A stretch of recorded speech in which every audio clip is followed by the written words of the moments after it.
It's time for another episode of the Shaun Tabatt Show, a podcast where I connect you with thought leaders from across the globe, dig into some of my favorite topics like personal development, marketing, spirituality, and pretty much any other shiny object that happens to catch my attention. Today, my special guest is my friend Mike Olson, and we're going to be talking about what he has encountered at the revival that has been sparked recently at Asbury.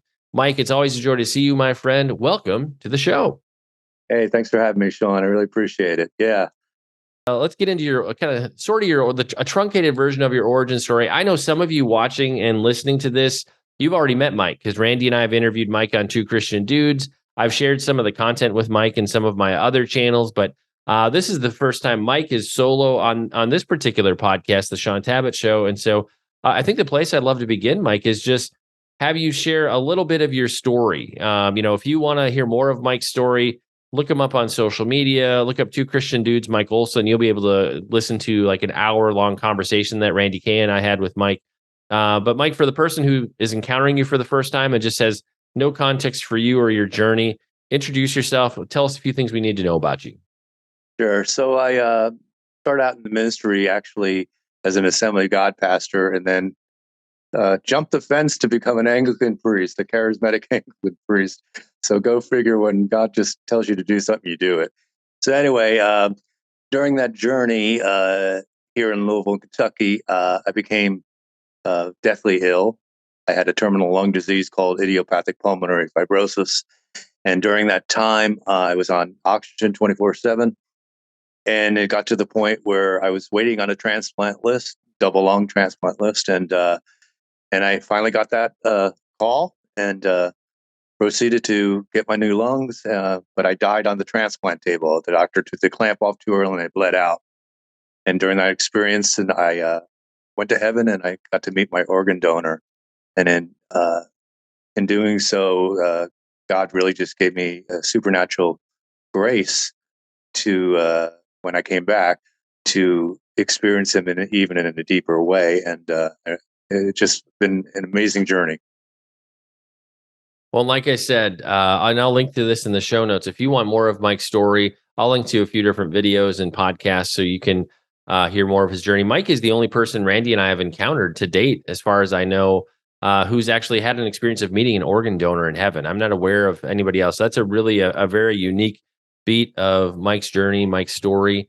And so, Mike, you've recently been to Asbury, and unlike a lot of people who are descending on that place right now, you actually have some familiarity with Asbury already. So tell us about your connection to that place. Sure. My wife actually left the mission field in Guatemala, and her whole family started a children's home there called Agua Viva Children's Home. And when she returned from that mission trip, or the mission station where they lived, she went to Asbury College and was graduated from Asbury. So we had visited there on occasion, but we never got to go together to worship in the chapel that was really dear to her heart. So I heard about this revival. And so I had just come home from Florida last week. And on that Monday, I had to go have a surgery at the hospital.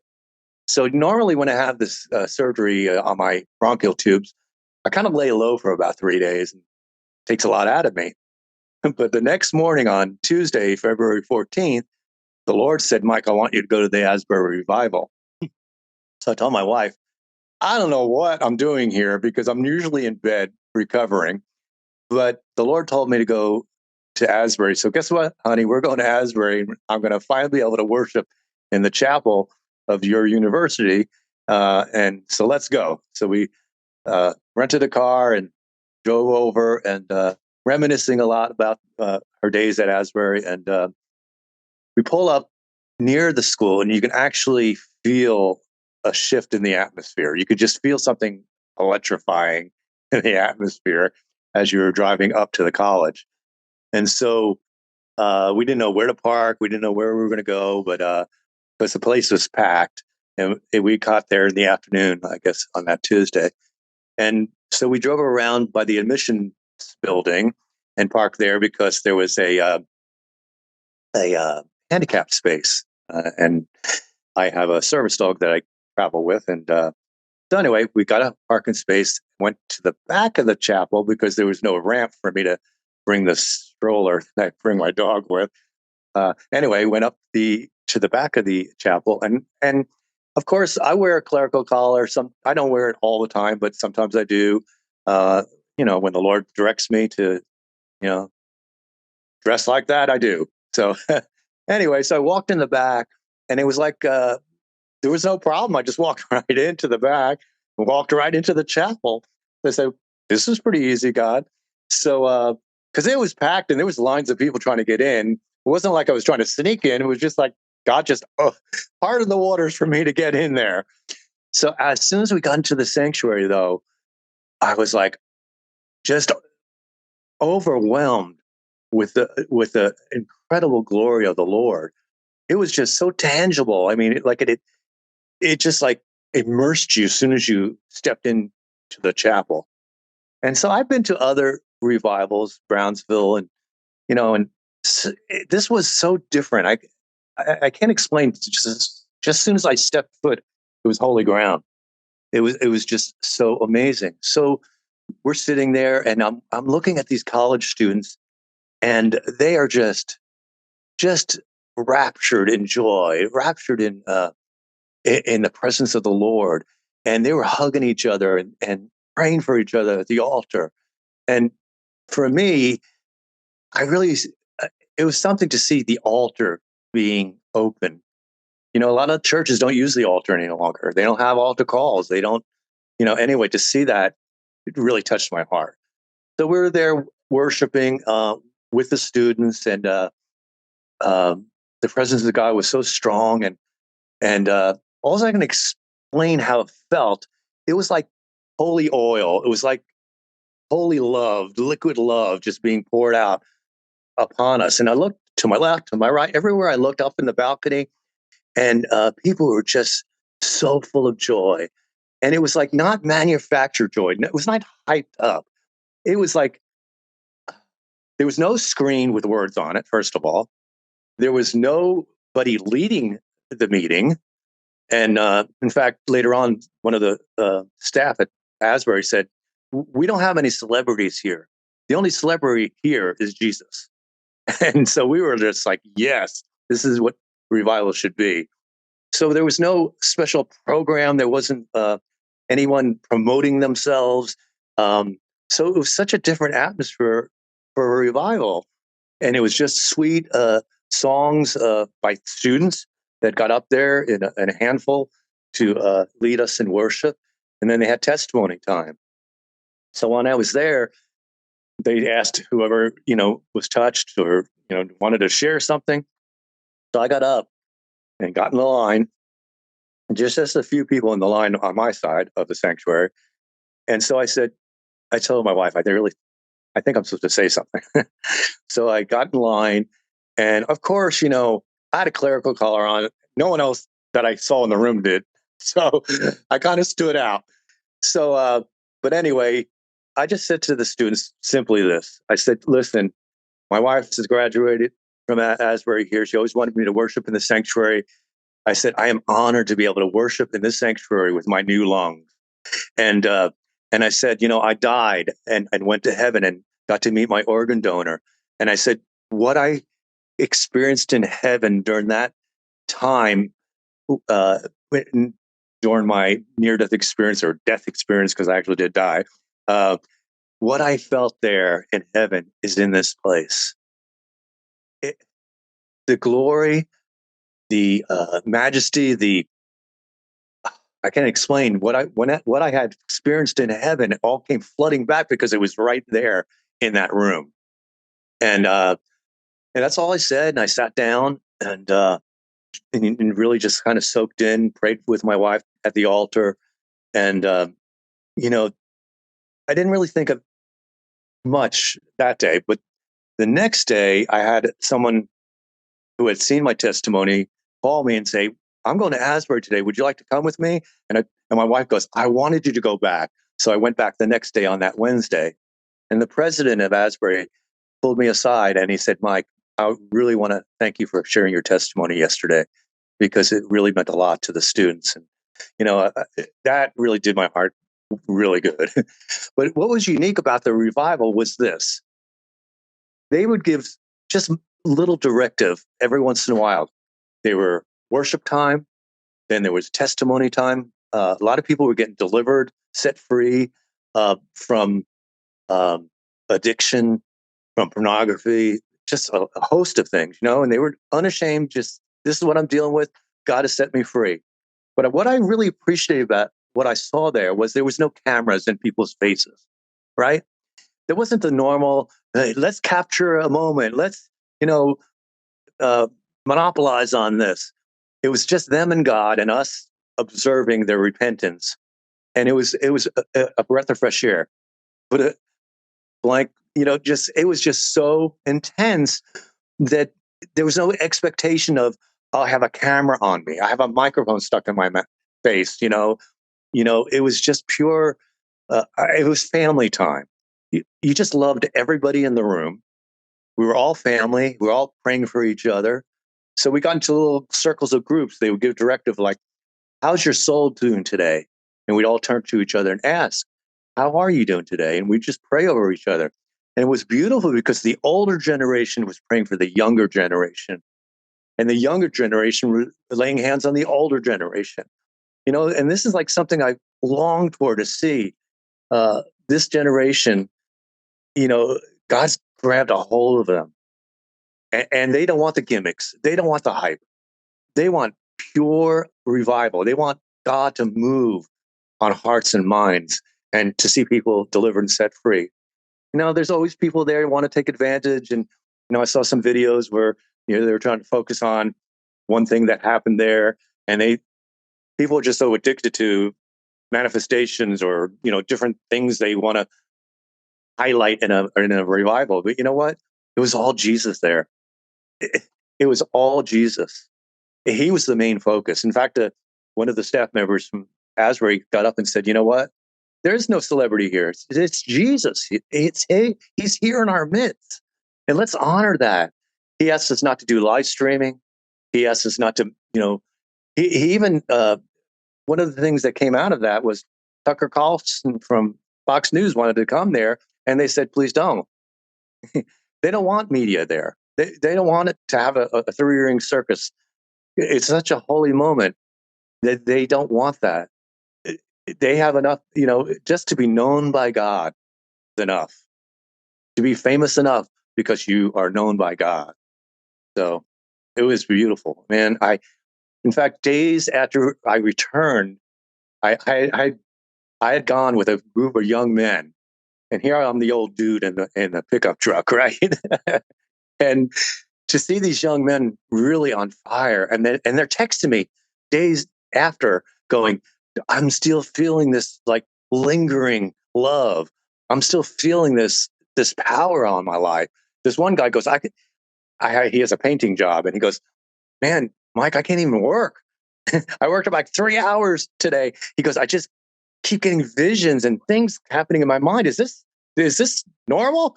And I'm like, "Yeah, because you've been touched by heaven, because your mind is just like saturated with heaven." And so the results of this revival really is, I believe you didn't have to be there physically. You could watch it live streaming. You can watch a video clip of somebody who's been there, and you can feel the presence of God on it. And and from that, you can have your own personal revival. God can move on you, move on your church. I think that's how this revival is kind of going to spread that way. Is from just viewing God is doing there.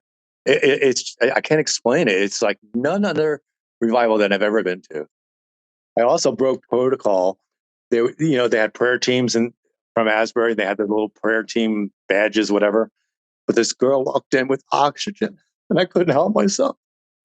I just went up to her and I prayed over her, and I said, "I know what you're going through." And I apologized to the guys after, and he goes, "Mike, we heard your testimony yesterday. We saw it in your eyes. There was no problem with you praying for her." And in my heart, Shaun, just goes out, even with your wife, people who are suffering.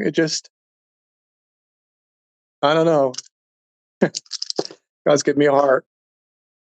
Well, Mike, I'll give you a break. You've been talking for a bit, but I can say as a guy who's been creating content for a decade plus, what God can do through a live stream or a video or an audio podcast. People getting healed, delivered, encountering the Lord. Even stuff you made, a decade ago. You'll still get letters and emails years later saying, "I watched or I listened to this conversation with Randy or Mike or whoever."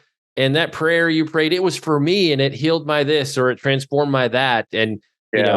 and so I really that really resounds with me that you don't even have to show up. You can be watching what Right. God is doing and encounter it right where you are. I love that there's not a focus on selfies and cameras and let's live stream this out to the world. And that reminds me of it so much of what you and other friends who've had afterlife encounters and experiences talk about, that when you're in God's presence, you don't care. All that other stuff falls away. I always think of all the people who's like, when I get to heaven, I've got a list of questions for God, and God's going to have to answer this and that and the Ain't other gonna thing. happen. And so it just totally reminds me that it's irrelevant because you're just overwhelmed and enveloped and just immersed in that presence. And just that, I love that you shared about getting texts from some of the young men you met, that there's an ongoing effect. I think one of the things we've seen so many times from conferences and events, which are all good, and I'm glad people get touched and filled up and have encounters, but often it's, that was over the weekend and you go back to work on Monday, and the ongoing effects aren't always what you would hope they would be. The fact that people Right. are still having these intense encounters days and days after being there says to me that the depth of the mood that people are, of the move of God that they're encountering, is something special and unique. I'd love to get your perspective, after being there, and we're starting to hear stories and reports of revival breaking out at other colleges, other places throughout the country. Uh, you know, we just had another Super Bowl, and people always go back to that prophetic word about revival coming Yes. after a certain team won, and here we are.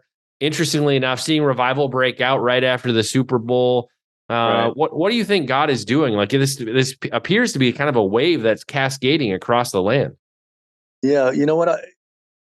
Concerning the Asbury Revival specifically, my wife and I were thinking, why did it happen again? Why now? And anytime saints, talking about saints who are gone before us, they were there on that campus way before the '70s revival, and they were sowing seeds of faithfulness, humility, love, and prayer. And I think those seeds germinated, yes, into this revival in '70s, but also in the revival they're having right now. So I just really think it has a lot to do with people just sacrificing their lives for the things of the Lord, for the kingdom of heaven. And so, yeah, I believe that God is answering prayers for, and that's why we're seeing the revival now, is because as the world is cascading into darkness and chaos and weirdness, God's like, yeah, you don't have to worry about that because I'm in control. I'm the boss, And so we're seeing that, and yeah, it is. It is kind of like transferring, for lack of better words, onto other campuses. And I'm praying for the campus. I'm like blocks away from the U of L, University of Louisville campus, and I want to see some secular campuses on fire for God. And like, what would they do? I mean, really, what would they do? Many of the campuses and universities were actually founded, like Yale and other universities, on principles of the Word of God. So I like to see that return to these uh, universities, and I believe it's going to, and I believe we're seeing a huge spark that is going to happen throughout not only the United States but the whole world. I believe that it what we prayed for, what we longed for, is happening. Well, and I really appreciate, Mike, that you bring up that this isn't just something that happens spontaneously and randomly, that there are deep roots, there's deep wells of, what people have been depositing in that place for decades. And, just people who have laid down their lives for the gospel and invested so much and prayed over that place, and to see it breaking out again is wonderful and amazing. But there's people that have gone before. It's always good to remember we're standing on the shoulders of the men and women who came before us in the faith, and who sowed the seeds and kind of if you will, paved the roads for us to be doing what we're doing today. Mike, big picture, kind of a two-part question. For what you've just shared about what you encountered at Asbury, what do you want the person who watches or listens to this to take away? And then also for your own testimony about your heaven experience, what's the takeaway for somebody from that? Because I think with the heaven experiences, often people will fixate on a small element of, wow, that's so amazing that you met your organ donor. But there's more to what people are supposed to get out of their story than just that. So takeaway for Asbury, takeaway for the little bit of your story that we shared today. Sure. Concerning the Asbury Revival, I'm hearing a lot of people who really are feeling bad about not being able to attend, or they're like I was, housebound, or they have serious health conditions where they can't even travel, and what I say to them is that God even allowed you to see it covered on TV somehow, or you heard about it, but I believe God is allowing that so that He can prick your heart to say, I want more of you, God. I am hungry for you. I am thirsty for you. He's not going to only do it just at Asbury University. He's going to do it in our families. He's going to start in our homes, in our communities, everywhere we are. God wants to send revival. He wants to send and fill hungry hearts and thirsty souls. That's just His nature. He wants to do that. And I believe Asbury and what happened these past couple of weeks is just it's almost like a barometer of what we all need to long for. We want to see that. God will fill hungry hearts. God will fill thirsty souls. He will. All we have to do is reach out to Him. There's not a formula for it. Everyone thinks they have the formula, do this, do that, pray this, pray that, get my teaching, all that kind of stuff.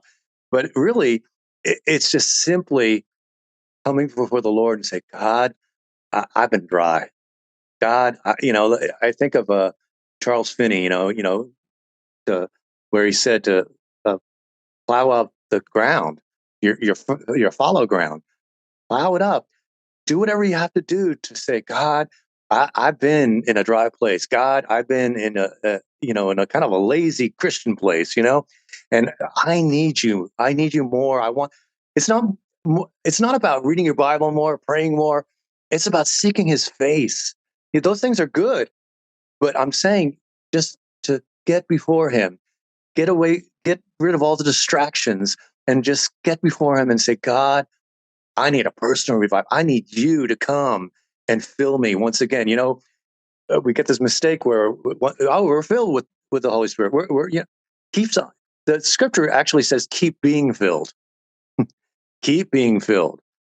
Some of us have leaks. And we need to be filled again. We need to be refreshed again. It's so easy. I've so many times throughout my time walking with the Lord, I've been in certain denominations where they talk about the sawdust days and, oh, wasn't it great what Sister so and so did? And that's well and good, but stop talking about the old stuff, because God wants to do a new thing, and He wants you to be involved, as in heaven, so on earth. He wants heaven to come down like in Asbury, but He wants heaven to come down in our homes, in the supermarket. Be sensitive, hear His voice, speak to somebody. You have life-giving words in your mouth. And if you're going through the grocery store and you see someone's downcast, ask the Lord, what should I say to that person? Just what should I do, God? Help me to be your hands. Help me to be your feet. Help me to be your voice. And that's why, when I got back from heaven, going to my heaven testimony, what I got from being there and coming back was this. One, we waste way too much time thinking about our finances, worrying about our spouse, our children, worry about our health. Yeah, all these things are distractions and are unfortunate because we all deal with it. We all are going to have some kind of a either health crisis or soul crisis, But what I learned when I was in heaven is that Jesus has keeps accurate records of everything we're going through. He knows the beginning from the end. He knows that we need him. He knows what we're going through. He's not ignoring us. He knows and he loves us. But what we need to do, and what I've learned when I come back, is what I told Randy and Shaun, is chill. We are so uptight as Christians. We just really need to say, God's got this. It's okay. I don't need to have a panic attack about this. I can understand that whatever is coming my way, the Lord knew it was coming already. And all I had to do is go, okay, God, what's the strategy here? What should I do? I mean, I've had 70 surgeries after my transplant. I could be like freaking out. But all I go is do I enjoy suffering? No. Do I enjoy going what I'm going through? No. But maybe there's a nurse in that hospital that week that I need to minister to. Maybe there's somebody that needs to hear that God's brought me through, right? So that's my take on going to heaven. Is that I realized that the things I used to really worry about or even uh, uh, wonder about, it doesn't matter. God is in control. All I need to do is put one foot in front of the other, listen to his voice every day, and do whatever he tells me. Well, and Mike, that's one thing I've loved from your testimony, and as we've talked with you a few different times, is just that one-on-one component to ministering to people. I really think as we've seen a shift in the church over the past few years, and things are just looking different, and things are shifting in culture. It's that one-to-one relationship, and having a conversation with that person at the grocery store or your neighbor or whoever. That's what's going to change people's lives in this season. Is us living out the gospel, and getting to be the hands and feet of Jesus to real tangible people that are right in front of us. So I know that's scary and makes people nervous, yet that's the season we're in. That may be the only way somebody's going to encounter Jesus Right. is through you taking a step. And if God prompts you, just sometimes God will prompt you with the most weird stuff to say to people or talk to people about, and you're like, okay. And then if you'll take that chance and be bold, it'll be, oh man, I've been praying about that for weeks, or I've been waiting for like more often than not, it's the one thing that person is questioning or wrestling with or struggling with. And so God's very purposeful with the things that he prompts us with. And then in terms of just really pressing in this season, don't think of prayer time and Bible reading time as this burden or this chore or this task you have to check off. By all means, keep pressing into that. But I think one of the things we fail to really do enough, and you kind of mentioned this, is just getting quiet and before the Lord and having a conversation with Him. He is available to talk with us and communicate with us, and so by all means, be praying and be in the word. But, I find some of my best times are when I go out and walk on my property and just talk with God and listen and just really Yeah. be quiet and still and get away from all of my distractions. So, don't miss out on that. Add that into your day where you can just be, unburdened from the day to day for a few minutes and just talk and listen. And I can say for me in this season, that's been the most important thing in my spiritual walk, is just having those conversations with God. Mike, I know you recently contributed a chapter to a new resource from Guidepost. Actually, you and a bunch of my friends have contributed to that. Tell us the title of that work, and I'll be sure to link to it in the show notes. But you were just telling me you got to review the chapter that talks about your story, and you were just blown away by how they represented it. Yeah. So Guidepost Magazine contacted me, and they did publish something in a little magazine called Witnessing Heaven. And then they went ahead and called me and did a video. Um, and that is out called, I think it was called Dead Man uh, Goes to Heaven and Meets His Organ Donor, or something like that. And then they contacted me again and said, we're going to write a book, and it's called Light and Love. And it'll be out in a couple months. And we want a chapter of it being your testimony in there. And so they wrote out uh, this whole chapter about my experience, but it was really beautiful the way they did it because they just kind of calculated everything that I went through after my conversation with them. And it was a beautiful thing, and I was able to once again tell my story, hopefully to reach people. So Well, and that's one of the things I love, in terms of when Randy and I first met you, and even we were talking about this before the interview that God keeps giving you ongoing chances and new and surprising opportunities to put you out front and share your story. And again, like you're a guy who I can tell enjoys meeting people and public speaking, but you're also not the guy out there who's like demanding everybody give me your attention and I want to tell you my right, story. And so, yeah, I'm trying but to keep low key, but God has other ideas for me. So I was just on Sid Roth. It's supernatural, and it's funny because when I was at the Asbury Revival, I'm walking down the aisle, trying to be just myself, like don't want any attention being drawn to me. And these two ladies from I don't know where they were from. I want to say Haiti. I don't remember, but they came up to me and said, "Were you just on Sid Roth last week?" And I said, "Yes." I said, and right away I just said, "Let me pray for you," and I just prayed for both of them. And I told my wife, and they're like, "Okay, there we go." I don't want to be a spectacle, but nor because I don't want to walk in pride. Yeah, I was on Sid Roth, but the purpose was to tell my story. So yeah, and then I sat down in the pew, and this guy goes, "Do you know Paul Duval?" And I said, "Yes," because they go, "Well, I'm his friend, and he just did a thing for you on Sid Roth." I'm like, "Yes, he did." So I'm like, I can't keep secret or hidden if I wanted to, but that's what happens when you obey the Lord, though. When God just opens doors for you, you just got to be obedient, go walk through them. So Well, again, as somebody who, like you, never planned to be immersed in this NDE space, nor did I. And yeah, but just with what we see God doing, with how He's using these testimonies and these stories to reach people, not just in the church, but throughout all of culture. I've been blown away, and I'm sure you are too, by all the messages we all receive when people encounter these testimonies.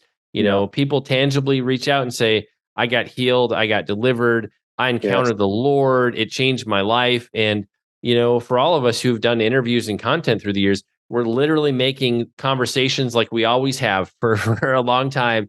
And right, there's such a grace on these heaven stories, these afterlife encounters right now. I feel like yeah. it's very timely for how God is moving, not only in the church, but in the world right now. It's very purposeful. Oh yeah, I went to a hotel when I was in Florida a while back, and I was just checking in. I was just, I had my service dog with me, and she asked me why I was there. I said, "Oh, I'm finally getting a vacation. I had a double lung transplant." I said, and I don't know why I inserted this, but I said, "Because I died and went to heaven." And as soon as I said this African American lady goes, "Hold on a second. I want to know more." So I told her the whole testimony, and she starts weeping and crying. I mean, she's the host there at the hotel, and I said, "Ma'am, are you okay?" I'm like, I didn't know what to do, and she said, "I was just praying this morning. God, is there really a heaven? And He sends you to my counter, and you tell me your story." And I'm like, "Wow!" I said, "I'm just trying to be obedient, my mouth." And so things like that, God is amazing. Well, and Mike, I'm always sad when it's time for us to wrap up because I always enjoy our conversations. But I really appreciate you taking time on the weekend to just share a little bit of your heaven story and just to share about what God is doing in Asbury. I feel like you have a very helpful, non-hypey perspective, so to speak, on what God's doing Yeah. there. So it's just been an honor to have you back on this show. You've been on some of my other shows. Always good to speak with you, my friend. Thank you so much. All right. Good to have been here with you, Shaun. Thanks.